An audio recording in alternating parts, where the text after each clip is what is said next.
یہ بتائیے کہ رسالت مآب صلی اللہ علیہ وسلم کی نسبت سے بہت ساری روایات بیان ہوتی ہیں، آپ کام بھی کر رہے ہیں ان روایتوں پہ جو قرب قیامت کی علامات قیامت کی نشانیاں ہیں۔ قرآن میں وہ اس طرح سے زیر بحث نہیں ہیں جو رسالت مآب صلی اللہ علیہ وسلم کی روایات میں سامنے آتی ہیں، تو یہ آپ صلی اللہ علیہ وسلم کو ان کا علم کیسے ہوا؟ وہ حدیث جبریل میں بھی ذکر آتا ہے، جبریل نے پوچھا تو آپ نے جو ہے وہ علامت کی قیامت کی علامات بتائیں، تو ان کا ماخذ کیا ہے؟ ان کا ماخذ بھی قرآن ہی ہے۔ قرآن مجید نے دو جگہ پر تو پوری صراحت کے ساتھ بیان کر دیا ہے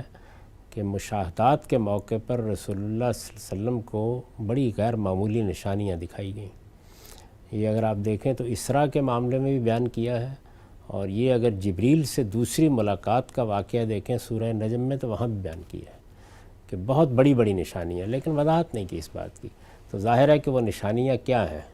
میں نے یہ عرض کیا ہے کہ سورہ اسراء میں جو نشانیاں بیان ہوئی ہیں وہ بادنہ تعامل سمجھ میں آ جاتی ہیں، یعنی آپ کی امت کے ساتھ کیا معاملات ہونے والے ہیں،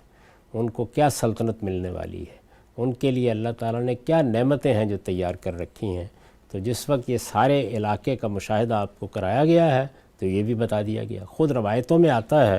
جس میں وہ الفاظ ہیں کہ زویہ لی الارض، یعنی زمین کو سمیٹ کر میرے سامنے لایا گیا اور مجھے بتایا گیا کہ تمہاری امت کی سلطنت یہاں یہاں تک پہنچے گی۔ یہ رویا ہے رسالت مآب صلی اللہ علیہ وسلم کے، اور مختلف وقتوں میں یہ رویا دکھائے گئے۔ انہی میں آپ کو یہ مشاہدہ بھی کرایا گیا کہ ماضی کچھ واقعات، جنت دوزخ کے واقعات، ایسے ہی آپ کے بعد کیا معاملات ہونے والے ہیں، اور اسی طرح سے قیامت کے قریب کی نشانیاں۔ بعد کی چیزیں اس لیے دکھائی جاتی ہیں کہ اللہ کے پیغمبر کو تو آخری پیغمبر کی حیثیت سے چلے جانا ہے، اس کے بعد جب ان کا ظہور ہوتا چلا جاتا ہے تو یہ ازدیاد ایمان کا باعث بنتی ہے۔ اچھا، چنانچہ ہم صحابہ کرام میں دیکھتے ہیں کہ جس وقت اس طرح کی کوئی نشانی ظاہر ہوتی جیسے کہ حضور نے فرمایا تھا تو وہ ایک دوسرے کو بشارت دیتے۔ اسی طریقے سے تابعین، تبع تابعین کے زمانے میں بھی بعض نشانیوں کا ظہور روایتوں میں ذکر ہوا ہے، اس میں بھی ایسا ہی ہوا، کسی نے خط لکھا، کسی نے مبارک دی، کسی نے یہ کہا۔ یہی صورتحال اس وقت دیکھیے ہوئی ہے، یعنی آج کے زمانے میں، آج سے 100-125 سال پہلے کوئی تصور بھی نہیں کر سکتا تھا کہ حدیث جبریل میں جو رسالت مآب صلی اللہ علیہ وسلم نے فرمایا، اور ظاہر ہے کہ یہ بھی رویا میں آپ کو دکھایا گیا ہوگا اس سے پہلے، کہ عرب کے یہ ننگے پاؤں، ننگے بدن پھرنے والے چرواہے عمارتوں کی بلندی میں ایک دوسرے سے مقابلہ کر رہے ہیں۔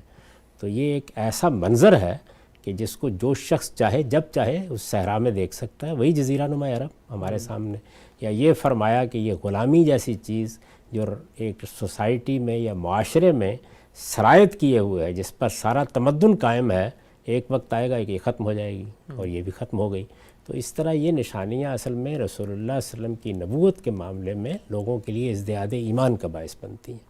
ایمان تو خدا کے پیغمبر پر اس کی دعوت کو دیکھ کر، اس کی شخصیت کو دیکھ کر، اس کے پس منظر کو دیکھ کر، اس کے بارے میں جو انبیاء علیہ السلام پہلے اطلاع دے چکے ہوتے ہیں اس کی روشنی میں لایا جاتا ہے۔ لیکن یہ چیزیں ایمان میں اضافے کا، اس میں افزونی کا باعث بنتی ہیں۔ جس طرح اس وقت بعض نشانیاں، بعض معجزات رسالت مآب صلی اللہ علیہ وسلم کے صحابہ کے سامنے آتے تھے، کہیں دیکھا کہ پانی میں انگلیاں ڈال دی ہیں تو ایک پورا لشکر سیراب ہو گیا، کہیں ایک دودھ کا پیالہ ہے کہ اس میں 2 گھونٹ خود پیے اور صحابہ کو دے دیا تو 70 صاحبوں کا دفتن منہ پھر گیا۔ تو یہ سب چیزیں اصل میں تقویت کا باعث بنتی ہیں پیغمبر کے حوالے سے، کیونکہ پیغمبر محض کوئی شاعر، کوئی فلسفی نہیں ہوتا، یعنی کوئی حکیم نہیں ہوتا کہ ہم محض استدلال پر کھڑے ہوتے ہیں، اس کا رابطہ اس عالم کے ساتھ ہے۔ تو اللہ کی معیت کا ظہور ہوتا رہتا ہے اس کی زندگی میں اور اس کے احوال میں بھی۔ تو یہ اس کے پہلو ہے، اس وجہ سے بہت سی چیزیں آپ کو رویا میں دکھائی گئی۔